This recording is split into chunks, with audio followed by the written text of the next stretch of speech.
Frankfort, Virginia with Gene Winfield and Kent. We're at Kent's Kustoms. Every year Kent puts on a sheet metal class or a fabrication class, and that's what gotten us all together today. And while we're together, I'd like to ask you guys a few questions, if I may. Gene, you are like an icon in hot rodding. You've really made a huge mark in the history book. Thank you. We've worked together a couple of times, and you're always one of the hardest working men in the room. So after everything that you've accomplished, what keeps you working so hard every day? Well, I just want to get it done. I got to drive, and whatever the job is, let's get it done. Yeah, that's good. That's a good way to be. Kent, what drew you to Gene? Was it a car that he built? Was it the way he painted? What got you interested? Well, always from a kid up, I always admired Gene's work, and I never would get a chance to. I never get a chance. Thought I would, in my whole life, I never thought I would get a chance to meet Gene. So I called Gene, like I said yesterday, I called Gene a couple times about some stuff that I was working on because I wasn't experienced enough to take care of it. So I called him, and then I had built Maybelline. Maybelline was not supposed to be a show car. It was supposed to be a driver, a nice car to get about on. So I wanted a 348 in it. So I was talking to Gene, and Gene, I've got a 58 that I'd like to have a 348 in. I'd like to find one. If you see one or whatever, I've got one. So we carried Maybelline to Detroit and carried a motor 348 for Gene to put in his 58, correct? Yes. To Detroit, and that's how we clicked it like that. Okay. He picked my car for his personal pick there. Another guy had picked it, and he didn't know it was my car. He had picked it, I was helping with chopping a top for Bob Frears. I was helping chop a top with him, and he told the man picked it, and Gene said, looked at the man, they kept telling him, you can't pick that car, you can't, and he stopped. He says, I don't give a damn who picked it, that's the car I want. And we just became friends. I consider him my best friend, one of my best friends, and I've always idolized Gene. That Gene keeps me going. In the morning, if I get up and I don't feel like coming out here to do this crap, sometimes it's crap. This is good stuff. Sometimes it's crap. If I don't feel like it's that, I pick the phone up, YouTube, Gene Winfield. It's motivation. Right there, and I get to going. I'll get myself to going. That kicks me in the butt and gets me moving. So for Maybelline, just for clarification, what is the year, make, model, and color? Maybelline's Brandywine. It's chopped channel section, 348 engine, chopped. Like I said, it's a hard chop to do. We chopped it a little different than everybody else chopped it. Like I said, I had Gene's guidance. He wasn't here, but I had his guidance on the phone. Talked a little bit about it. It's burgundy. It's 51. It's a 51-year model, and Maybelline is the reason. Is the reason we're here, because without that, this would have never come possible. So it kind of made your mark. I'd be working on cars, but I would never been to meet the people like friend Audie, people all over the world that I have met without Maybelline. Okay. And Gene, I should say. Yeah. Yep. Okay. That's good. So Gene, Chip Foose's father worked for you, right? Yeah, Sam Foose worked for me in 3 different shops. Oh wow. Yeah, Okay. I've known Chip since he was about 7 years old. Yeah. Now I always heard Sam had a really good sense of humor. Is that right? It's true. He was a joker, and he was always coming up with some funny lines. Yeah. Yeah, that's true. So if you look back on Sam, is there a memory that you remember and just laugh to yourself about, something funny? Well, he at first he smoked, and we were standing in the booth looking at a car that I just painted, and Sam was holding the cigarette kind of like this, and I walk up and he burnt me. But anyway, that's one of those things that happens, Yeah. Did you give him a hard time about it? Yeah, oh yeah. I razzed him for years about that. I thought you were going to say he actually burnt the car, a seat No. or something like that. No. Oh, okay. No. So since you've known Chip since he was so young, do you have any embarrassing stories of him as a child, anything like that? No, he was pretty wild when he was a young fellow. and he rode a bicycle, and unbelievable. He'd ride the bicycle up the side of a fence. And just, oh, wow. Oh, I mean, Like a trickster then. Yeah, really trick on a bicycle. Yeah. So, way back then, when you got started in hot rodding, it wasn't a huge thing. It was like something just starting out, like right at the beginning. So what drew you to hot rodding at the beginning? Well, I always wanted to do something different, you know. I look at a car for 15, 20 minutes and I decide what I can do to change it, enhance it, make it look better. And so that's just been my drive all my life, is to change things and make things look better. What was the first car you started changing things on? Well, the first car I worked on was, of course, my Roadster.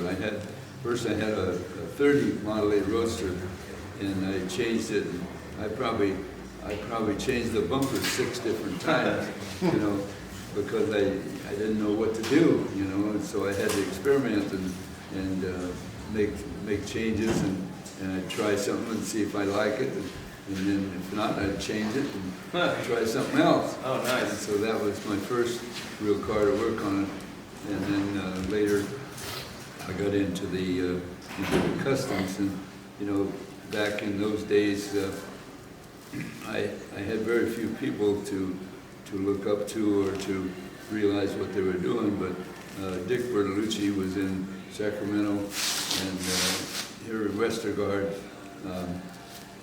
was one of the original people that I knew that they were doing custom work, and so a lot of people later, Westergaard built a 36 Ford with a Packard grill, and so people to this day, they'd say, oh, I'm going to build a very Westergaard type car. Okay. Yeah. And so that was interesting. Yeah, that's pretty cool. Kent, what got you started in hot rodding? I've always liked it. When you come in up there a while ago, it's a little store up there. It was a juke joint store, whatever you want to call it. It was my mom and dad that ran it. So on Friday and Saturday nights, you know, it's a kind of long story, but I'm gonna show it up. On Friday and Saturday nights, all the locals would come to the store, you know, up there.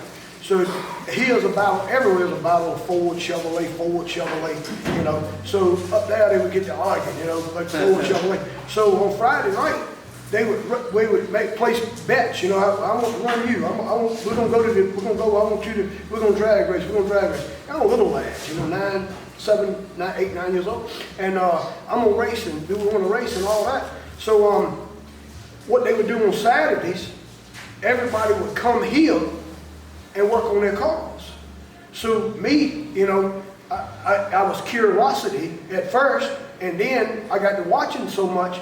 They would drink all day and let me work on their cars, you know. I need a clutch in this one. We need some brakes on this one. So I would just, you know, do stuff like that, try to tune them up and stuff like that as I progressed in age. So then that just drew me into cars. Give you the bug. It gave me the bug, yeah. And then just watching videos and stuff. The customs, I've always liked the customs. Maybelline, an old lady down the road, the engine ladies, would come out here every Sunday on a fleet line.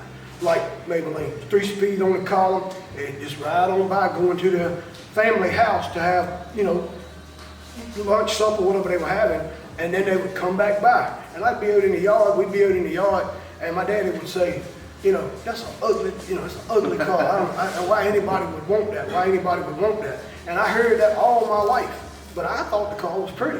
I seen something that they didn't see, yeah. You know. And then when I got to looking at magazines and I was able to afford a car like that, I bought it and I just went to pivot a little bit at a time, and that got me going, you know, got me started.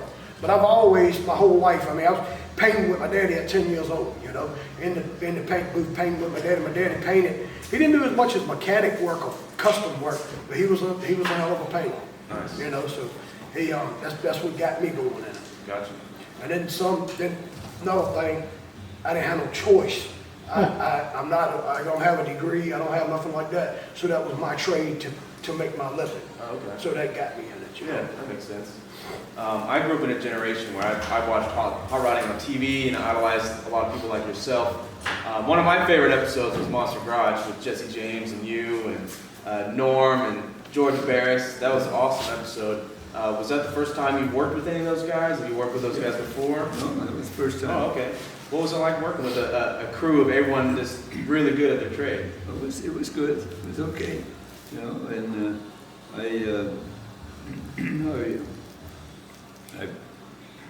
did some of the work and did some hammer welding and different things like that, and so I was having a good time.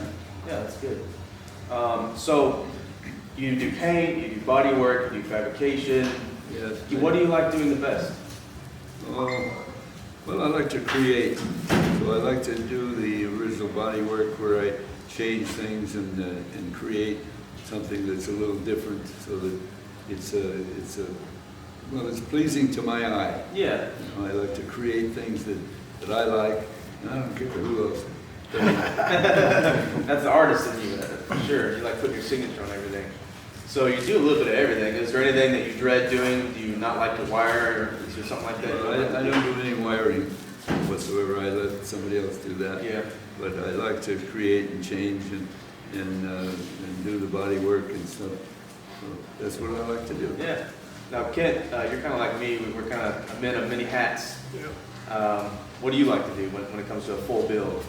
The fabrication part is my part. I love to chop the roof. I like to put the packet tail lights or whatever, you know, whatever's different is what I like. Yes, you know, we do some restoration stuff and stuff like that, but that's not my cup of tea. I like to create, as Gene said, I like to make some panels and do some different things. And I like it to people to walk in the door and they'll say, you know, you can't do that. And then they walk back in the door and they're like, he did that. Okay, you know, I guess you can. you know, that's my thing. And, you know, you was talking about the crew, you know, we was talking about a crew with the Monster Garage. You know, I feel like myself that I'm creative, but other people bring things to the plate that are around you and that work for you, you know.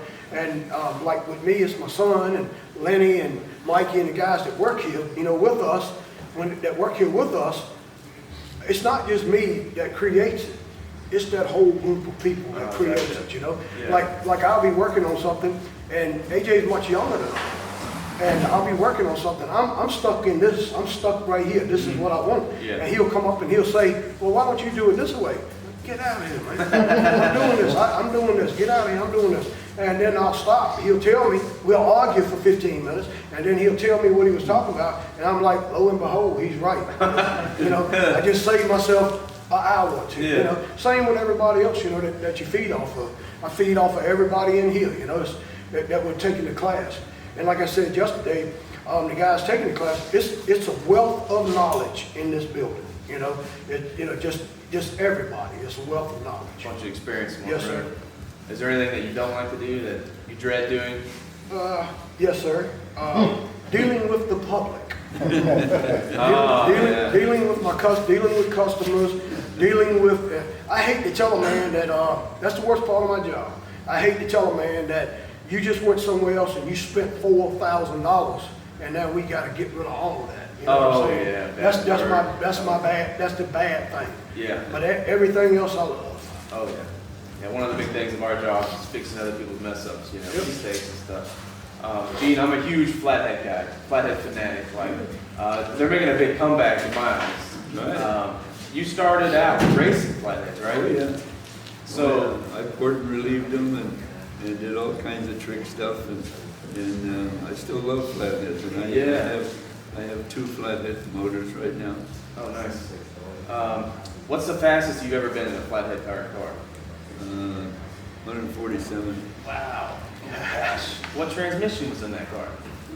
Stock, the 39. 39 transmission? 39. You didn't put Zephyr gears in it, anything like that? Well, yeah, I had mild Zephyr gears in it, but there's two Zephyr gears, you know, the mild and then the more radical ones. And I had the mild Zephyr gears, and I had a real high rear end. I had a 354 rear end, and most average early flatheads are 378. Right, oh yeah. So I had a 354 rear end, so when I drag raced, all kinds of people would beat me off the line. Everybody, they all had 411s in the rear end, so they'd all beat me off the line. And then they'd be in high gear already, and I'd still be in second.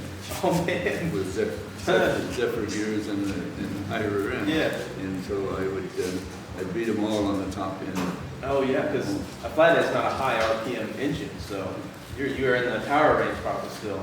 Yeah, that's awesome. So I'm really big in like supporting Flathead community. I like teaching people about that kind of stuff. It's kind of a lost art that's making a comeback.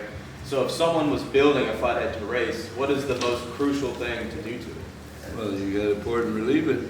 Pour and relieve it? Yeah. Yes, you got to relieve the intake and get smooth up the intake and everything so that the gas is going to get in there better and easier and faster. And so that would be the most important thing.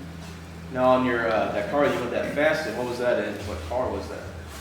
In a roadster. A roadster? Yeah, 27T roadster. Okay. So did you do anything radical? Like did you go over 4-inch stroke? Was it a big stroker or? No, in fact the engine was 60 over bore. Oh, wow. Stock That's stroke. not too bad. So it was only 348 cubic inch. And I just happened to get a good combination, and I had a Winfield cam in it, and so it was a good high RPM engine, and I just beat all kinds of people. I beat guys that had $6,000 in a 3/8 by 3/8 engine, Oh, wow. and I'd go out and tear them up. Did you beat any small blocks, stuff like that? Any Y blocks? Oh yeah. Oh yeah. That's pretty impressive. People forget just how much power you can get out of a Flathead. That's right. Yeah, pretty impressive. All right, so we got a class going here today. I don't want to take up everyone's time. I want to make sure everyone gets a good learning education. You guys are both really good instructors. Kent, I've seen the finished product. I've seen that your stuff's always really nice, really good quality. Thank you. But watching the process of how you chop the top, I just want to let you say that I'm very impressed. Really good work, very methodical. So it's looking great. And Gene, you're the master. I've been watching you chop the top quite a few times. You eyeball it, just cut it, you know, and it'll be even. You'd be like within a 1/16 of an inch, you know, of a cut just by eyeballing it. That's pretty crazy. I got a pretty good eye. That must be just from all the repetition over the years. Yeah, I've done quite a few chop tops, and you know, I chopped a lot of Mercuries, and one time I laid out a Mercury to chop blindfolded, Oh my gosh. just for fun. How'd that turn out? Good. Pretty good? Yeah. Yeah, I bet. All right, so we're gonna let everyone else get back to work. We got 2 cars that are almost done here in the garage.